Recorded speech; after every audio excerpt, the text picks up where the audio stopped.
In today's video, I'm going to teach you how to back up StreamElements settings. If you want to protect your streaming setup and make it easier to recover your scenes, profiles, and related content later, this is a great habit to get into. Backing up your settings can save you a lot of time, especially if you switch computers, reinstall OBS, or just want extra peace of mind before making major changes. To begin, make sure you've already downloaded and installed se.live.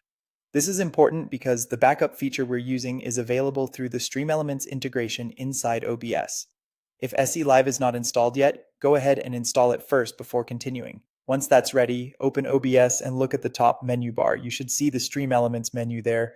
This is where you'll access the backup tools connected to your StreamElements setup. If you don't immediately see it, double check that SE Live installed correctly and that you're opening the OBS version tied to that installation. Next, click on Cloud Backup and then choose Backup Settings and Content. This opens the backup window where you can decide exactly what you want to save. The idea here is to create a snapshot of your current setup so you can restore it later if needed.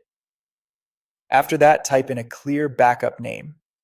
Try to make the name specific and easy to recognize later. For example, you might include the date or a short description of the setup version. This makes it much easier to find the right backup if you end up creating several over time. Now choose the specific profiles and scene collections you want to keep. This step is useful because you may not want to back up everything. If you have multiple streaming layouts or test profiles, select only the ones that matter most. Taking a moment here helps keep your backup organized and relevant. Once you've made your selections, click Backup to finish. That will create your cloud backup and store it so you can access it again later.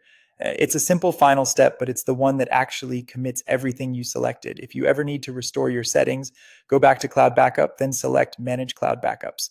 Open the backup file you saved earlier and click Restore. That will bring back the saved profiles and scene collections from that backup. And that's it. That's how to back up your StreamElements settings quickly and safely using SE Live and OBS. If you manage your stream professionally or just want to avoid rebuilding everything from scratch, this is definitely worth doing regularly.